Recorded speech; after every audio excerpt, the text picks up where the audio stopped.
చూస్తున్నారు కదా resort politics ఒకప్పుడు ఉమ్మడి ఆంధ్రప్రదేశ్లో నడిచింది. మీకు గుర్తుండే ఉంటుంది. ఎన్టీ రామారావు గారు బెంగళూరు తీసుకెళ్లారు, అక్కడ తీసుకెళ్లారు. ఆ తర్వాత అంటే అంతకుముందు కూడా ఉండుండొచ్చు, బట్ అది చాలా ప్రామినెంట్గా ఎలివేట్ అయిన రిసార్ట్ పాలిటిక్స్. ఇవాళ ఈ ఏకనాథ్ షిండే ఏంటి, ఆయన భయం ఏంటి? ఉద్ధవ్ ఠాక్రే వీళ్ళని హైజాక్ చేస్తారనా, లేకపోతే బీజేపీ తోటి బ్యాక్ ఎండ్లో ఏమన్నా బేరసారాలు మొదలెట్టడానిక? అంటే రకరకాల ఉదాహరణలు. ఆయనకు తక్కువ వచ్చినప్పటికీ ఆయన ముఖ్యమంత్రిని చేశారు కదా అప్పట్లో. సో అట్లాగే ఇప్పుడు కూడా మా మేయర్ పీఠం మాకు ఇచ్చేయండి అని చెప్పేసి. అండ్ శివసేనకి బాల్ ఠాక్రేకి అసలైన వారసుడిని మిగిలిన వాళ్ళు నకిలీలు అని చెబుతున్నారు కదా. బీజేపీ మరి ఏం చేస్తుంది? ఆయన బుజ్జగిస్తుందా? ఈ తాపకి ఇచ్చేద్దాం అనుకుంటున్నా. ఎందుకంటే 89 మంది గెలుచుకున్న తర్వాత కూడా బీజేపీ డిప్యూటీ మేయర్కో ఫ్లోర్ లీడర్ పదవులకో ఆగిపోతే బీజేపీ ప్రావెస్నెస్ అక్కడ ఉండనట్టే కదా. ఇంకా మొదటిగా తోటి ప్యానలిస్టులకి అందరికీ నమస్కారం, శుభోదయం. ఇక్కడ కొన్ని అంశాలు ఏంటంటే, ఎవరు నిజమైన శివసేన అనేది కోర్టులో ఇంకా డిసైడ్ అవుతోంది.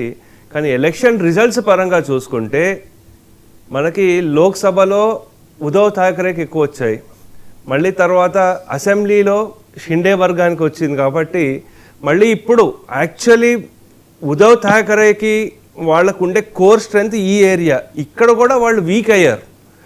లాస్ట్ టైంతో పోలిస్తే ఇప్పుడు వీక్ అయ్యారు.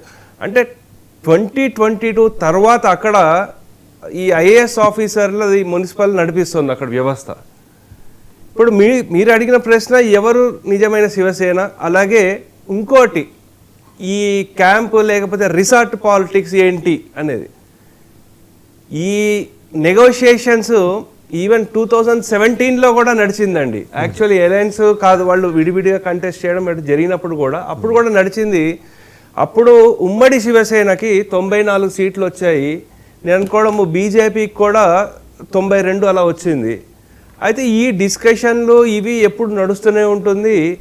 కానీ ఇక్కడికి వచ్చేసరికి ఇంకోటి అంశం చాలా తక్కువ చర్చిస్తున్నారు. ఏంటంటే మొత్తం అండర్స్టాండింగ్లు వచ్చినా సరే మేయర్ ఎవరు అని తెలియడానికి మినిమం ఒక 10 రోజులు పడుతుందండి. ఎందుకంటే మనకి ఇక్కడ జిహెచ్ఎంసీలో ఉన్నట్టు ముందే రిజర్వ్డ్ ఈవెన్ డిక్లేర్ అలా ఉండదు. అక్కడ ముంబైలో వచ్చేసరికి ఎలా ఉంటుందంటే ఫస్ట్ మొత్తం బాడీ మొత్తం ప్రమాణ స్వీకారం జరిగిన తర్వాత వాళ్ళు అప్పుడు లాటరీ సిస్టంలో తెలుస్తుంది ఎవరు ఇప్పుడు ఎస్సీనా బీసీనా ఎస్టీనా ఇటువంటివి.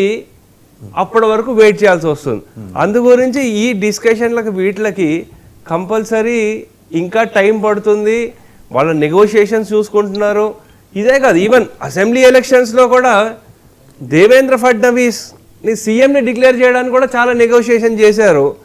సో ఒక విధంగా చెప్పాలంటే బీజేపీ కూడా ఒక లాంగ్ థ్రెడ్ ఇస్తుంది వాళ్ళకి. ఏంటంటే సరే ఇప్పుడు ఏం లేకుండా బీజేపీకి వాళ్ళు సరెండర్ అయిపోయారు అని కాకుండా నెగోషియేషన్ చేస్తున్నారు.